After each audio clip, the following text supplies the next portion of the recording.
검찰이 대장동 혐의 피고인들에게 대해서 항소를 포기하면서 후폭풍이 지금 커지고 있습니다. 영상으로 이번 주제 만나보시겠습니다.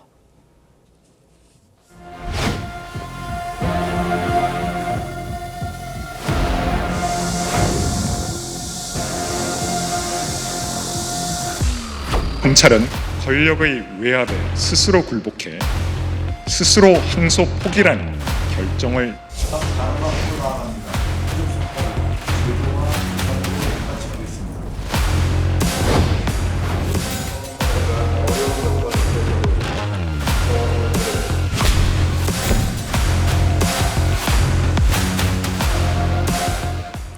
자, 지금 보신 것처럼 이 검찰이 대장동 개발 비리 혐의로 실형을 선고받은 피고인들에 대한 항소를 포기를 했습니다. 그러니까 검찰 수뇌부 등의 지시로 항소를 못하게 됐다. 이러면서 지금 반발을 하고 있는 상황이에요. 화면을 좀 CG를 보시면요. 어떤 일이 있었는지를 좀 짚어보면 검찰 수사팀이요. 항소장 제출만 남은 상황에서 어제 오후 갑자기 대검과 중앙지검 지휘부에서 항소장 제출을 보류하도록 지시를 했다는 거예요. 기한이 얼마 남지 않은 자정이 임박한 시점에 항소 금지 이렇게 부당하고 전례 없는 지시를 했다 이렇게 수사팀이 지적을 하고 있는 거 주장을 하고 있는 거잖아요. 국민적 관심이 높은 사건에서 선고 형량이 검찰 구형량에 미치지 못했는데도 항소를 포기한 것 아주 이례적이다 이런 지적이 나오고 있는데 먼저 우리 허 대변인 생각은 어떻게 보셨는지요? 그러니까 보도를 종합해 보면 전날 그 저녁 7시 정도까지는 당연히 이제 항소하는 걸로 알고 있었고 서울중앙지검장도 거기에 이제 동의하고 있는 그런 상황이었는데 갑자기 근데 몇 시간 남겨놓고서 그 안 된다라는 지시가 내려왔고 그래서 이제 그 수사팀에서는 그냥 사표를 내고 그냥 그 부장 전결로 해서라도 항소하자 이런 의견까지 냈었다는 겁니다. 그러고서 이제 좀만 기다려봐라라고 이제 중앙지검장 등이 설득해서 기다렸는데 11시 20분이 되도록 아무런 연락이 없었고 그래서 그때 이제 다시 40분밖에 안 남았으니까 그때 문의를 했더니 안 된다. 절대 항소하지 말라라는 이제 지시가 내려왔다라는 겁니다. 그러니까 전례도 없을 뿐더러 있을 수 없는 일이죠. 있을 수 없는 일이라고 평가를 해주셨는데 우리 그 서재현 황근 부대변인께서는 어떻게 보세요? 그러니까 저도 결론이 나오고 항소 포기하고 나서도 저도 좀 스스로 반성한 부분이 있는데 저는 어떻게 반성했냐면 이제 중형이 나왔다고 다 이야기하잖아요. 구형보다. 근데 유동규 같은 경우가 이제 그 검찰에서는 7년을 검찰을 구형했는데 8년이 나왔습니다. 그러니까 더 나온 거잖아요. 그럼 저는 이제 검찰에 대한 선입견이 있다 보니까 유동규에 대한 프리바게닝 예전에는 이제 유동규가 남욱에게는 한 3년 정도만 살겠다라고 한 부분도 있었거든요. 그래서 저는 검찰이 스스로 포기했다고 생각했는데 법무부나 공식적인 언론의 여러 가지 자료를 보면 그 이제 항소 기준이 있는 것인데 검찰의 형량보다 낮은 게 3분의 1 정도가 안 되니 이 부분은 항소 원칙에 맞다. 그리고 바로 항소 포기가 아니고 일주일 동안 여러 회의를 한 것 같아요. 그래서 일주일 지나서 그러니까 즉 예전에 검찰이 항고 포기했던 윤석열의 구속 시간이 10일인데 240일을 한 사람에 대해서 항고 포기를 기계적으로 한 것은 당일 바로 한 거잖아요. 그것과는 조금 다른 것이다. 이것을 말씀드리지만 또 이재명 대통령 또 지키기라든지 검찰이 또 스스로 또 이제 여러 가지 기준을 매서 스스로 바꿨다 이렇게 또 논리 비약할 필요는 없겠다 이런 생각도 했습니다. 그러니까 지금 쭉 얘기해 준 것 중에서 그 안에서 포기를 안 하려고 그러다가 윗선에서 지시가 내려와서 포기하게 됐다는 게 지금 수사팀의 얘기잖아요. 거기에 대해서는 그러니까 수사팀 입장에서는 뭐 계속적으로 본인은 계속 입증하고 싶은 부분도 있는 것이잖아요. 그러나 대검이든 법무부든 여러 가지 이제 지휘부, 수뇌부라 하는 분들은 항소 원칙에 맞게 그래 항소 자제했다고 민주당에서는 뭐 검찰 편을 들 이유가 하나도 없거든요. 그러나 그것을 마치 대통령과 민주당이 뭐 검찰을 압박해서 그런 검찰이면 대한민국에 있을 필요가 없는 것이잖아요. 알겠습니다. 무슨 의미인지 무슨 생각이신지는 저희가 알 것 같아요. 일단요, 지금 이 파장이 커지고 있는 상황이지 않습니까? 오늘 오전에 이재명 정부 첫 서울중앙지검장인 정진우 지검장 사의를 표명을 했습니다. 그러니까 지난달 정진우 지검장은요, 대장동 관련 피고인들에 대해서 공소 유지를 열심히 하고 있다 이렇게 강조를 했었습니다. 직접 한번 들어보시죠. 대통령이라고 해가지고 국민들은 지금 재판 재개하기를 원합니다. 근데 왜 검찰이 이렇게 아무 얘기를 안 하죠? 우리 서울중앙지검장님 어떻게 생각하세요? 네, 지금 그 대통령님의 재판은 중지돼 있습니다만은 공범 재판이 지금 진행 중에 있습니다. 그 부분에 대해서 저희가 여러 가지 또 그 기소한 검사들이 또 수집한 증거 또 공판 검사들이 지금 하고 있는 부분 종합해서 공소유지 열심히 하고 있습니다. 자, 저렇게 이야기를 했고요. 화면을 좀 한번 올려봐 주시죠. 자, 보시면요. 이 공소유지를 맡았던 이 강백신 검사가요. 대검도 내부적으로 항소할 사안으로 판단을 했지만 법무장관, 차관이 반대해서 결국 중앙지검 수뇌부가 항소 승인을 받기 위해서 대검을 설득했다는 이야기를 전해 들었다. 이렇게 주장을 했습니다. 법무부 주무부서도 항소해야 한다는 의견을 냈지만 결국 장 차관이 반대했다는 이야기가 지금 나오고 있는 상황이지 않습니까? 이게 만약에 사실이라면 이거는 우리 윤기찬 변호사께서는 어떤 의미로 해석하세요? 만약에 충격적이죠. 예. 왜냐하면 이 소송이 단순히 이재명 대통령이 공범으로 재판을 중지돼 있다 이것만 갖고 판단할 사안도 아니에요. 왜냐하면 예. 이게 사실은 그 공공과 관련된 재판이거든요. 이익 환수도 해야 됩니다. 예컨대 지금 428억 원의 환수가 돼 있지, 판결에 들어가 있지만 추징이 실제는 몇천억 원을 해야 되는 상황이죠.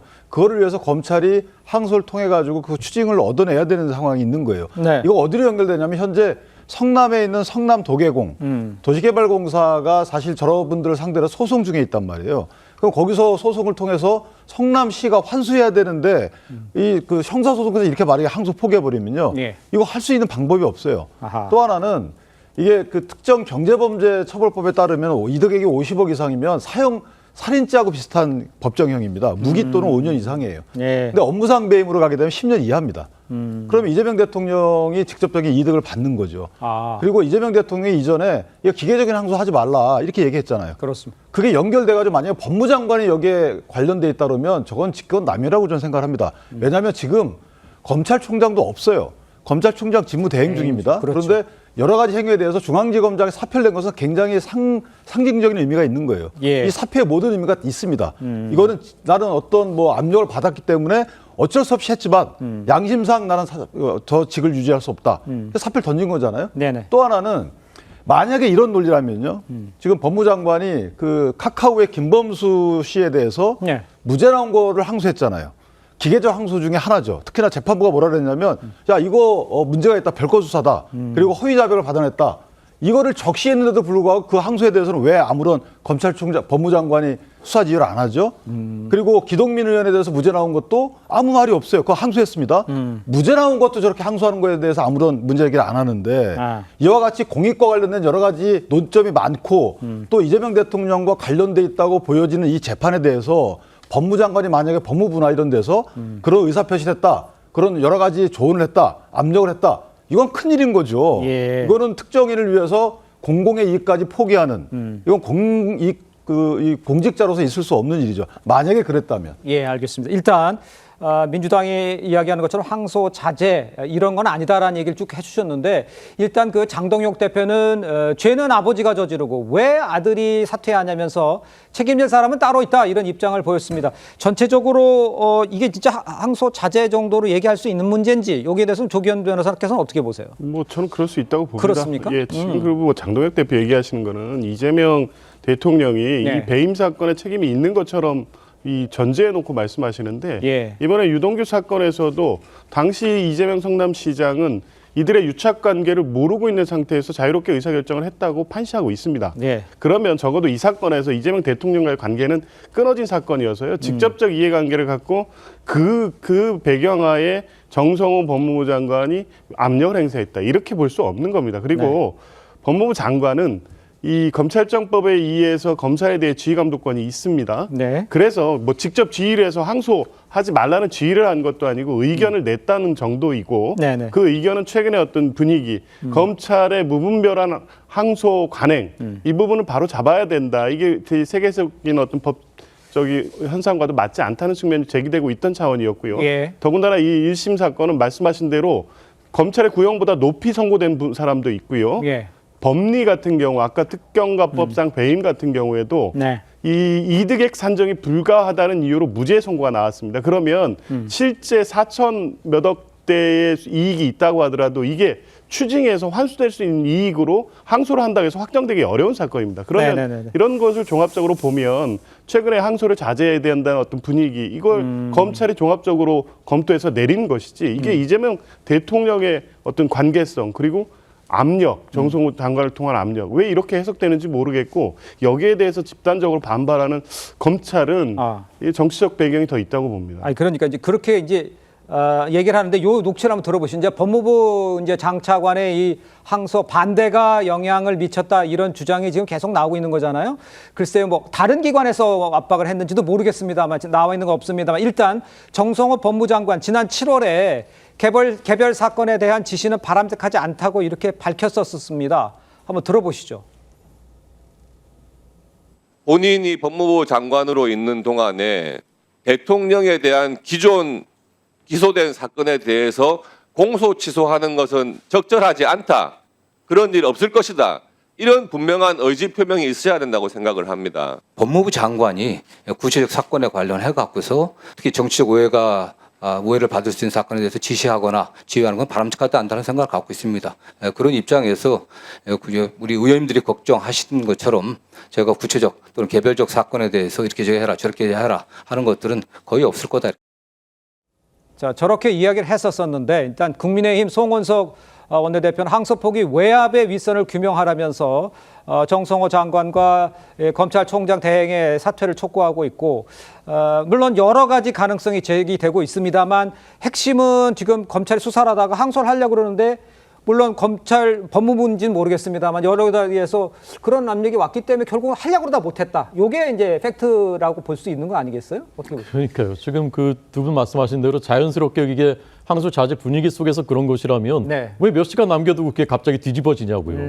그리고 심지어는 이재명 정부의 첫 서울중앙지검장이 임명된 사람이 오죽하면 자기도 사표를 내겠습니다. 결국 항의성으로 사표 낸 거 아니겠습니까? 결국 그 정성호 장관 지금 좀 전에 얘기를 들어보니까 그런 일은 거의 없을 것이다라고 얘기하잖아요. 근데 일부 있는 거죠. 아주 특별한 경우에, 이런 경우에 이재명 대통령 직접 관련돼 있고 불과 한 달여 전에 9월 30일 국무회의에서 이재명 대통령이 정성호 장관한테 검찰이 자꾸 되도하는 거 기소하고 항소하고 상고해가지고 국민들의 고통을 준다라고 얘기했지 않습니까? 직접적인 지시 사주 아닙니까? 근데 그것을 이제 그 지시했는지 안 했는지 진짜 안 했다면 이건 수사지휘권은 아주 특별한 경우에 규정되어 있는 경우에 한해서 서면으로 수사지휘할 수 있게 돼 있거든요. 검찰총장한테 진짜 했는지 안 했는지 이건 국정조사를 통해서 가려야 된다고 생각하고요. 했다면 이건 탄핵감입니다. 알겠습니다.